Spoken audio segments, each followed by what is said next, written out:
नाज़रीन अस्सलामु अलैकुम वरहमतुल्लाहि वबरकातुहू। मुझे उम्मीद है कि आप सब लोग खैरियत से होंगे। नाज़रीन, आज मैं आपके सामने जो हाजिर हुआ हूँ वह है तफसीर कुरान, जो आप सब देखते रहते हैं रोज़ाना और बहुत ही अच्छा फीडबैक भी देते हैं माशाअल्लाह। बहुत सारे लोग देखते भी हैं। तो आज मैं फिर समझिए कि असल में मसला ये हुआ, तो वही आवाज़ वाली प्रॉब्लम जो अभी तक समझिए कि मोबाइल चेंज करने की वजह से आवाज़ की प्रॉब्लम अभी तक ख़त्म नहीं हो पा रही है। तो अब मुझे उम्मीद है कि आवाज़ आपको मिल रही होगी सही तरीके से। तो आवाज़ ना होने की वजह से वो वीडियो समझिए कैंसिल हो गया कल रात वाली। तो उसको मैं आज जो है अलग से वीडियो बना के मैं आपके सामने हाजिर कर रहा हूँ। आप सब लोग देखें, पूरी वीडियो ज़रूर देखें। और सूरह क़यामा की जो है समझिए कि आखिरी रुकू चल रहा था। तो पिछली आयत में समझिए कि अल्लाह ताला वही मरने वालों की निशानी, जो जब इंसान मरने लगता है तो उसकी आखिरी वक्त में जो है एक पाँव की पिंडली दूसरे पाँव से जाके लग जाती है और वो हटाना चाहता है लेकिन यानी कि हटा नहीं पाता है। तो अल्लाह ताला इससे ये बतलाना चाह रहे हैं कि ये समझो कि इंसान के दुनिया से जाने का आखिरी वक्त है और ये दुनिया से जाने का एक गम भी होता है और आखिरत का पहला दिन भी वहाँ से शुरू हो जाता है, जिसको आलम बरज़ख भी कहते हैं। जी, तो आगे चलते हैं। आगे अल्लाह ताला फरमा रहे हैं कि फला सद्दक़ वला सल्ला, उसके बावजूद भी इंसान ने नहीं माना और न नमाज अदा की। यानी इतनी सारी निशानियां अल्लाह ताला काफिर के सामने और बात रखी, यानी अल्लाह ताला अपने जरिए नबी के ज़रिए से कुरान पाक की तिलावत अल्लाह के नबी सल्लल्लाहु अलैहि वसल्लम ने किया, तिलावत किए। करने के बाद जो है सो फिर भी अल्लाह ताला फरमा रहे हैं कि आपने इनके सामने इतनी सारी बातें रखी, यानी हमने इतने सारे निशानी, वाक़िआत, जहन्नम, दोज़ख, जन्नत, दोबारा जिंदा करने की मिसालें दी, सब कुछ देने के बावजूद भी फला सद्दक़, उसने बात नहीं मानी और न नमाज अदा की।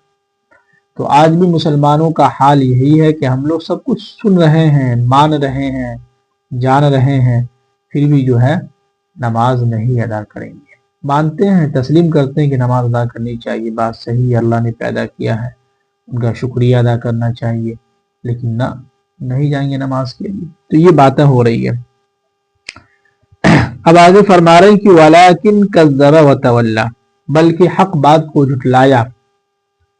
यानी काफिर जो है, यहाँ पे किसी खास काफिर की तरफ इशारा कर रहे हैं, लेकिन तफसीर में लिखा है कि उन्होंने इसमें तफसीर में किसी का भी नाम इसमें नहीं आया है, इसलिए मैं भी जो है यहाँ पर सिर्फ एक खास काफिर की तरफ इशारा किया अल्लाह ताला ने कि वलाकिन कज़्ज़ब, बल्कि इन लोगों ने हक बात को झुटलाया, हक को झुटलाया, और वतवल्ला, और मुंह फेर कर चला गया। क्या है? मुंह फेर कर जो है मुंह फेर दिया। और आगे फरमा रहे हैं कि सुम्मा ज़हबा इला अहलिही यतमत्ता, फिर अकड़ दिखाते हुए, तकब्बुराना चाल दिखलाते हुए अपने घर वालों के पास चला। यानी जब इंसान के सामने हक बात कही जाती है तो उनको तो एक तो बहुत सख्त मिर्च लगती है। जब मिर्च लगती है तो कहता है हम इसको नहीं मानते हैं, और मुंह को फेर लेता है, और फेरने के बाद इतना अच्छे अंदाज में उठेगा कुर्ता झाड़ते हुए और तकब्बुराना चाल चल के कहेगा हम नहीं मानते, जा रहे हैं। तो इंसान वहां से उठ के कहाँ जाता है? घर वालों के पास। तो कुरान ने भी एक मिसाल से समझाया और कहा कि आपके सामने इन्होंने बैठ के कुरान पाक को सुना, सुनने के बाद सारी मिसालें आपने इनको समझाया, सुनाया, उसके बावजूद भी क्या किया कि तो इनकार कर दिया, मुंह को फेर दिया और अकड़ दिखलाते हुए, तकब्बुराना चाल में चलते हुए जो अपने घर वालों के पास क्या है चला गया। जी, अब आगे फरमा रहे हैं कि औला का फाउला, बर्बादी है तेरी, फाउला, हाँ बर्बादी ही है तेरी। यानी अल्लाह ताला देखिए कि सख्त अल्फाज, बार बार किसी अल्फाज को दोहराया जाता है तो सामने वाले को लगता है कि बहुत सख्ती से कह रहा है ये बात, और हक बात है, सच बात होगी तभी तो कह रहा है, 4 मरतबा 10 मरतबा चीख चीख के चिल्ला के कह रहा है। तो इसी तरह अल्लाह ताला कह रहे हैं कि औला लका, बर्बादी है तेरी, फौला, हाँ बर्बादी है तेरी। अब आगे फिर कह रहे हैं सुम्मा औला लका फौला, हाँ फिर सुन लो, बर्बादी है तेरी, और हाँ बर्बादी ही है तेरी। यानी कि 4 मरतबा ये अल्फाज अल्लाह ताला दोहरा के कह रहे हैं कि औला लका फौला, सुम्मा औला लका फौला, हाँ बर्बादी है तेरी, फिर सुन लो, हाँ तुम्हारी बर्बादी है। तो जो लोग हक बात का इनकार करते हैं, झुटलाते हैं, तो समझिए कि उनका तो अंजाम बहुत खतरनाक होगा। हाँ एक चीज है कि कभी कभी इंसान ये कहता है कि यार हम सामने वालों को समझा समझा के थक गए, हक बात बतला रहे हैं फिर भी नहीं मान रहा है, तो बोलने वाले को गुस्सा आ जाता है। तो ऐसे वक्त में हमें एक पॉइंट की बात ये याद रखना है, इस दुनिया के अंदर हमारी और आपकी जिम्मेदारी सिर्फ इतनी है, और हमारे नबी सल्लल्लाहु अलैहि वसल्लम को भी अल्लाह ताला ने यही कहा कि आपकी जिम्मेदारी सिर्फ इतनी है कि आप पैगाम लोगों तक पहुंचा दें। तो जो भी इंसान इस लाइन से लगे हुए हैं, तबलीग के काम में लगे हुए हैं, अगर आप किसी को समझा रहे हैं, बतला रहे हैं, उनके सामने दलाइल पेश कर रहे हैं, उसके बावजूद भी अगर नहीं मान रहा है, तो हम इसमें हमारा नुकसान नहीं है, बल्कि नुकसान किसका है? सामने वालों का है। तो हमें और आपको घबराने की जरूरत नहीं है। वो कहते हैं ना कि जाहिलों को आप 100 दलील से भी जो है उसको आप संतुष्ट नहीं कर सकते हैं, उनको मुतमईन नहीं कर सकते हैं। उनके सामने 1000 दलीलें भी रख देंगे, फिर वो अपनी बात पर डटे रहेगा कि ना जो हम कह रहे हैं वो भी सही। लेकिन एक आलिम दीन है, उनके सामने आप 1000 दलील देने की जरूरत नहीं है, एक दलील भी उनके लिए काफी है। एक दलील में वो बात समझ जाएंगे कि हाँ हो सकता है बात आपकी बिल्कुल सही है, मान लेते हैं और अच्छी बात है। तो ये है आलिम और जाहिल में फर्क। अब यहाँ पर आलिम से मुराद कोई उलमा नहीं है, उलमा तो है ही है, लेकिन आलिम के माना ही आते हैं आम लफ्जों में लोगों के जानने वाले। तो जो अहले इल्म हजरात होंगे, समझदार होंगे, अक्लमंद होंगे, दानिशमंद होंगे, तो वो समझ जाएंगे। अब आगे फरमा रहे हैं कि अयहसबुल इंसानु अन युतरका सुदा, कि क्या इंसान ये समझता है कि उसे यूं ही छोड़ दिया जाएगा? क्या मतलब? क्या इंसान ये समझता है कि हम जो पैदा हुए हैं दुनिया के अंदर, तो क्या हम यूं ही छोड़ दिए जाएंगे? यूं ही हम आए दुनिया के अंदर खाए पिए जानवरों की तरह और जिंदगी गुजार के चले गए, उनसे हम सवाल भी नहीं करेंगे? नहीं भाई, सवाल होगा। अल्लाह ताला एक सवालिया अंदाज में पूछ रहे हैं, क्या हम इंसान को यूं ही हमने छोड़ दिया है? हमने उसको इतना मराहिल से पैदा किया, सारी नेमतें हम उनको दे रहे हैं, और फसवा ठीक ठीक और ठीक ठाक हमने उसको पैदा किया, हर चीज को सही जगह पे फिट किया, लगाया, सब कुछ काम कर रहा है, सारी नेमतों से फायदा उठा रहा है, तो क्या हम उसको यूं ही छोड़ देंगे? नहीं भाई, इतना ये नहीं है जी। दुनिया के अंदर भी आप देखते होंगे, एक बाप जो है अपने बेटों को कोई चीज के लिए भेजता है, जब आता है तो उससे हिसाब लेता है, सारी चीजों का हिसाब लेता है, कितना पैसा कहाँ खर्च हुआ, हर महीने तुमने कितना पैसा भेजा, क्या किया नहीं किया, सारी चीजें बाप जो है अपने बेटे से हिसाब ले लेता है।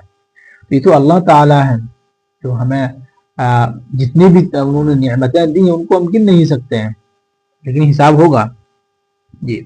अब आगे अल्लाह ताला एक मिसाल से समझा रहे हैं, कुछ अपनी निशानी बतला रहे हैं कि अलम यकुन नुतफतम मिन मनी युमना, क्या वो उस मनी का कतरा नहीं था जो हमने माँ के रहम के अंदर जो माँ के रहम में टपकाया जाता है।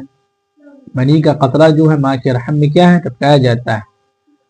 और वो मनी का कतरा जो पानी, उस पानी की कोई हैसियत नहीं है, कोई वैल्यू नहीं है उसकी, इतना गंदा है कि अगर कपड़े पर लग जाए तो कपड़ा नापाक हो जाता है, इंसान गुस्ल करता है।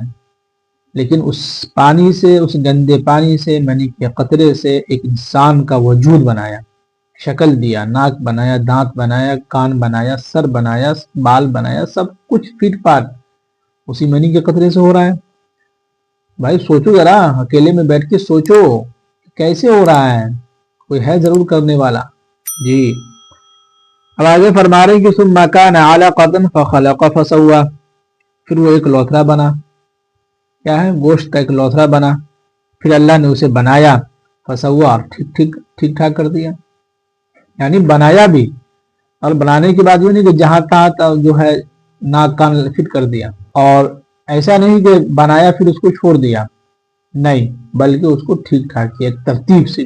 जैसे होता है ना कि कोई भी इंसान कोई काम करवाता है घर के अंदर, तो क्या सिर्फ दीवार में चीजें लगा के वायरिंग करके छोड़ दिया गया? بلکہ اس کو ٹھیک ٹھاک کیا جاتا ہے صحیح طریقے سے تاکہ دیکھنے میں اچھا لگے، خوبصورت لگے۔ اسی طرح اللہ تعالیٰ کا فخلق، ہم نے بنایا، فسوا، اور ٹھیک ٹھاک بھی کیا۔ جہاں ناک لگنا تھا وہاں کان ناک لگایا، جہاں کان لگنا تھا وہاں کان ہم نے لگایا، جہاں دانت ہونے تھے وہ دانت لگائے، جہاں بال ہونے کا تھا بال لگائے، ساری چیزیں فٹ کر دی۔ سمجھ رہے ہیں جی؟ اب آگے فرما رہے ہیں کہ فَجَعَلَ مِنْهُ الزَّوْجَيْنِ الذَّكَرَ وَالْأُنثَى، اور نیز اسی سے مرد اور عورت کی دو صفتیں بنائی۔ غور کیجئے گا، پوائنٹ کی بات ہے۔ پانی کا قطرہ یعنی منی کا قطرہ پانی ہی ہے، سفید پانی ہی ہے، لیکن اس کو دو شکل میں اللہ تعالیٰ نے تبدیل کر دیا، بیٹا بنا دیا، اسی پانی سے منی کے قطرے سے جو بیٹی بنا دیا۔ پانی ایک ہی ہے لیکن اسی کو دو اس میں جو ہے تقسیم کر دیا۔ کیسے ہو سکتا ہے اللہ کرنے والا، سب کچھ اللہ کر رہا ہے جی۔ اب آگے فرما رہے ہیں کہ علیہ ذالک بقادر علی ان یحیی الموتى، تو کیا وہ اس بات پر قادر نہیں ہے کہ مردوں کو دوبارہ زندہ کرے؟ بات تو یہی مسئلہ ہے، کافروں کے دماغ میں تو یہی باتیں گھستی نہیں تھی کہ دوبارہ کیسے زندہ کرے گا۔ بات سمجھ رہے ہیں کہ دوبارہ اللہ تعالیٰ دوبارہ کیسے زندہ کرے گا؟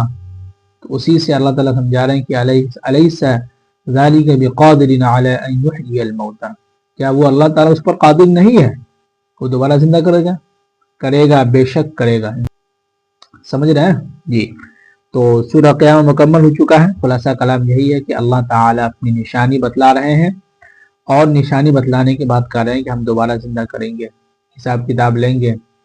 جو اعمال دنیا کے اندر کیے ہو نا، نہ جانے کتنے لوگوں کو پریشان کیے ہو، کتنے لوگوں کے حقوق دبائے ہو، کتنے لوگوں کے زمین لے کے بیٹھے ہو، کتنے لوگوں کے جو ہے نہ جانے کیا کیا لے کے ہڑپ کے بیٹھ گئے ہو، ساری چیزوں کا حساب ہوگا۔ کتنے لوگوں پر تم نے ظلم کیا ہے، کتنے لوگوں پر تم نے جو ہے اماموں کے ساتھ بدتمیزی کی ہے، علماء کے ساتھ بدتمیزی کی ہے، حفاظ کرام کے ساتھ بدتمیزی کی ہے، اچھے لوگوں کے ساتھ بدتمیزی کیے ہو، غریبوں کو ستایا ہو، یہ ساری چیزوں کا حساب ہوگا، دنیا میں نہیں تو آخرت میں ضرور ہوگا۔ اس لیے ہمیں گھبرانا نہیں ہے، ہر ایک چیز کا حساب ہوگا انشاءاللہ۔ اور اللہ نے اس لیے کہا کہ ہم ترازو لائیں گے، تولیں گے، گنتی نہیں کریں گے، ترازو سے تولیں گے، وزن کریں گے۔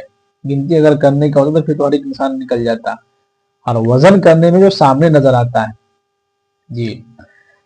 تو چلیے، سورہ قیامہ مکمل ہو چکا ہے۔ اس سورت کا خلاصہ یہی ہے کہ اللہ تعالیٰ فرما رہے ہیں کہ مانو میں دوبارہ زندہ کر سکتا ہوں اور کرنے پر قادر ہوں جی۔